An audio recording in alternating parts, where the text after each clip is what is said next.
രാത്രി ഒന്നും ചൂട് കൊണ്ട് സഹിക്കണില്ല. എന്നാൽ എയർപോർട്ടിൽ പോയി ചെക്കനാണെങ്കിലോ അവന്റെ സൂര്യ ഇത്ര ഉണ്ട്. എന്റെ പൊന്നു വിഷമിച്ച് ചേച്ചി ആ എയർപോർട്ടിൽ പോയില്ലേ സി എം എസ് അറിയാലോ, എല്ലാ വർഷവും നാട്ടിൽ പോകുമ്പോൾ എയർപോർട്ടിൽ പോകുമ്പോൾ ഒരുത്തൻ്റെ കൂടെ എപ്പോഴും പോക്കുണ്ട്. ഓക്കെ, ഇന്നാവും വന്നില്ല. ഇത് കേക്ക്, എന്നാ എയർപോർട്ടിൽ പോയില്ലേ ചേച്ചിനെ വിളിച്ചില്ലേ, അവനാണെങ്കിൽ ആളുടെ വണ്ടി വലിയ വണ്ടിയാ. ഇത് കേൾക്കാ ചേച്ചി, ആള് വലിയ ആളാ, നല്ല പണവും ഉണ്ട്, കാശുണ്ട്, എല്ലാം ഉണ്ട്. അത്യാവശ്യം നല്ല വലിയ ടാറെന്ന് പറഞ്ഞ വണ്ടിയാ. ഓക്കെ, അവൻ എന്നാന്ന് എയർപോർട്ടിന്റെ അടുത്ത് പോയിട്ട് എനിക്ക് ഒരു ബാറിൽ കയറ്റിട്ട് എനിക്ക് 5 വോഡ്ക്കയും അവൻ 5 വോഡ്ക്ക അവനും കുടിച്ചു. എക്സ്ട്രാ 2 ബിയർ എക്സ്ട്രാ കൈ പിടിക്കുകയും ചെയ്തു. അവൻ എയർപോർട്ടിന്റെ അടുത്ത് റൂം എടുത്തു. അവൻ എയർപോർട്ടിന്റെ അടുത്ത് റൂം എടുത്തു. അപ്പൊ എനിക്കൊരു ചെറിയ ടെൻഷൻ, ആള് നല്ല ഫിറ്റ്. അപ്പൊ നിനക്ക് അപ്പം ഞാൻ ഇവനോട് പറഞ്ഞു, ഇവ റൂം എടുത്ത റൂമിൽ അപ്പൊ ഞാൻ ഇങ്ങനെ ഇരിക്കുക ചേച്ചി, ഞാനിങ്ങനെ ഇരിക്കുക. അപ്പൊ അവൻ പറഞ്ഞു റൂം നല്ല റൂമാണല്ലേ എന്നവൻ പറഞ്ഞു. ഞാൻ പറഞ്ഞു അതെ നല്ല റൂമാന്നൊക്കെ പറഞ്ഞു. ഇവനെ കെട്ടിപ്പിടിച്ചു. എന്നെ കെട്ടിപ്പിടിച്ചു കഴിഞ്ഞപ്പോ എനിക്കൊരു കിസ് വന്നു. എന്നാ ചുണ്ടൊന്നുമില്ല ചേ, വെറുതെ സെക്സ് എന്നൊന്നും പറയാൻ പറ്റില്ല, ചെറിയൊരു ഉമ്മ വന്നു ചുണ്ടി. വേറെ വല്ല ആളുകളെ ചുണ്ട് വായിൽ വെച്ചിങ്ങനെ ഇതൊന്നുമല്ല, ഉമ്മ വന്നു. എന്നെ നീ വിളിച്ചല്ലോ, അതെ അശ്വിൻ ചേച്ചനെ വിളിച്ച്. ഇത് കേക്ക്, എന്നിട്ട് ഈ ചക്ക ഒരു ഉമ്മ പോലും തരുന്നില്ല ചേച്ചി.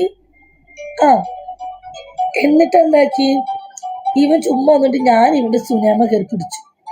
എന്റെ പൊന്നോ, കൊച്ചു പിള്ളേരെ സുനാണിട്ടുണ്ടോ? ഞാൻ പറഞ്ഞുതരാം ആശപ്പ ചേച്ചി, ഈ കൊച്ചു പിള്ളേരെ സുനാണിട്ടുണ്ടോ? ചെറിയ ചെക്കന്മാരെ, ഈ 8 വയസ്സായതും 12 വയസ്സായവരും ഈ 13 വയസ്സായ ചെക്കന്മാരെ സുനാണിട്ടുണ്ടോ? അതേപോലത്തെ ഒരു സുന ഈ ചെക്കൻ്റെ. ഒട്ടും വണ്ണമില്ല. കുഞ്ഞു പിള്ളേര് മുട്ടമണി കണ്ടിട്ടുണ്ടോ മൂത്രമൊഴിക്കുമ്പം? അതേപോലത്തെ നീളവും ഇല്ല, വണ്ണവും ഇല്ല, വലിപ്പവും ഇല്ല, നീളവും വണ്ണവും ഒന്നും ഇല്ലാത്തൊരു സുന. അത് നമ്മൾ സാധാരണ കൈകൊണ്ട് ഇങ്ങനെ പിടിക്കുമ്പോൾ നമുക്കൊരു വെയിറ്റ് ഉണ്ടാവും, കനമുണ്ടാവും. ഇതൊന്നുമില്ല. പിടിക്കുമ്പോൾ ഇങ്ങനെ പിടിച്ചിട്ട് സുന എത്ര ഉണ്ട്, നീണ്ടു കിടക്കണ ചുണ്ട്, തൊലി പോലും ഇളവില്ല. ഒന്ന് ആലോചിച്ച് നോക്കിയാ അവന്റെ പെണ്ണുപിള്ളേനെ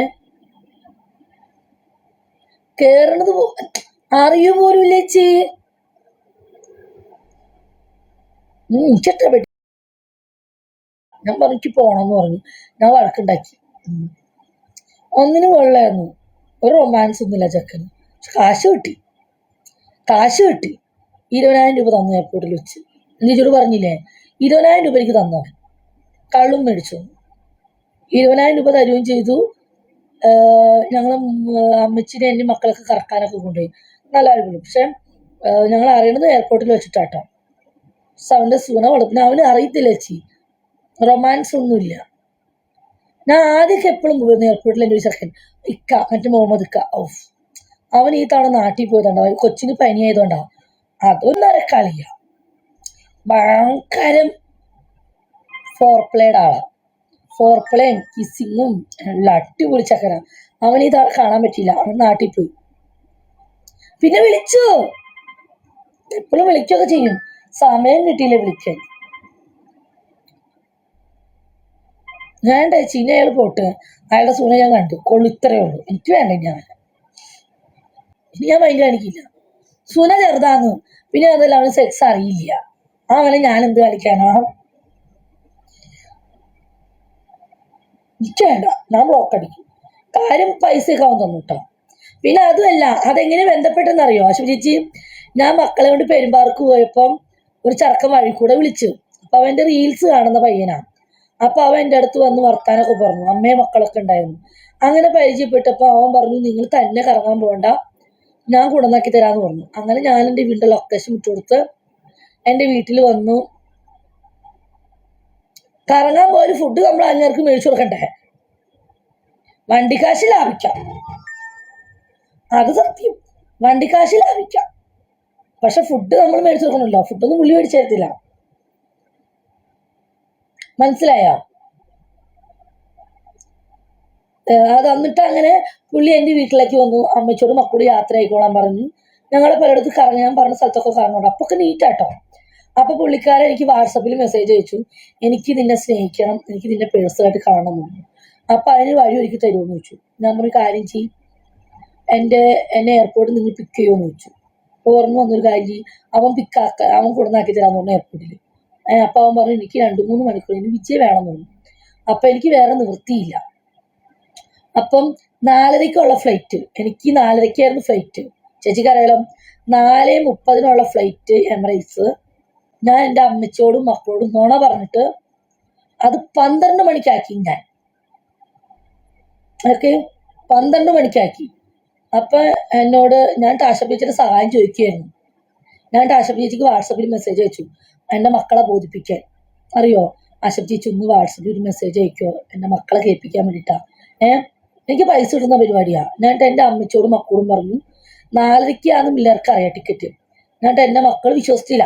എന്നിട്ട് ഞാൻ യുദ്ധം കാരണം ഫ്ലൈറ്റ് നേരത്തെയാക്കി, അതുകൊണ്ട് മമ്മി വീട്ടിൽ നിന്ന് നേരത്തെ ഇറങ്ങട്ടോ എന്ന് പറഞ്ഞു. അങ്ങനെ 4:30 ഫ്ലൈറ്റ്. അമ്മച്ചോട് ഞാൻ പറഞ്ഞു, അമ്മച്ചി ഞാൻ 9 മണിയാകുമ്പോൾ പോകട്ടു എന്ന് പറഞ്ഞു. 9 മണിക്ക് പോകുമെന്ന് പറഞ്ഞു. അങ്ങനെ പുള്ളിക്കാരൻ 9 മണിക്ക് വന്നു. ആ 9 മണിക്ക് നേരെ 9:30 എയർപോർട്ടിലെത്തി. എയർപോർട്ടിന്റെ സൈഡിൽ റൂം എടുത്ത് അവിടെ കളിഷാപ്പിൽ കയറി. കൃത്യം 1:30 മണിക്ക് എന്നെ എയർപോർട്ടിൽ എത്തിച്ചു.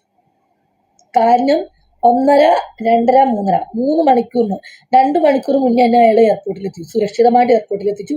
എനിക്ക് 20,000 രൂപ തരുകയും ചെയ്തു. അല്ലാണ്ട് വേറെ വഴിയില്ല. അല്ലാണ്ട് എനിക്ക് നാട്ടിൽ നിന്ന് ഒരുത്തരം കാണാനോ പിടിക്കാനോ.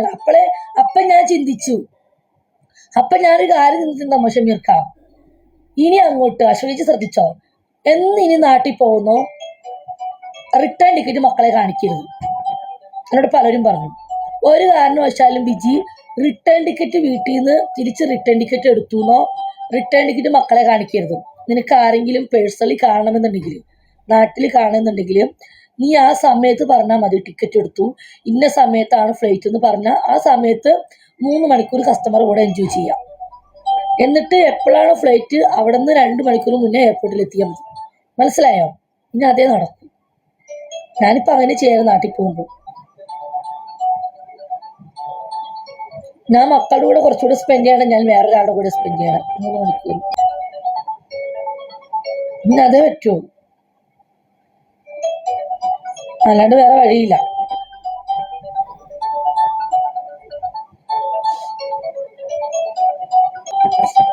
ഇനി അങ്ങനെ ചെയ്യണം. 10 പൈസ ഉണ്ടാക്കണമെങ്കിൽ ഗൾഫുകാരെ മാത്രം നോക്കിയിട്ട് കാര്യമില്ല, നാട്ടിലുള്ളവരും കൂടെ നമ്മൾ പരിഗണിക്കണം.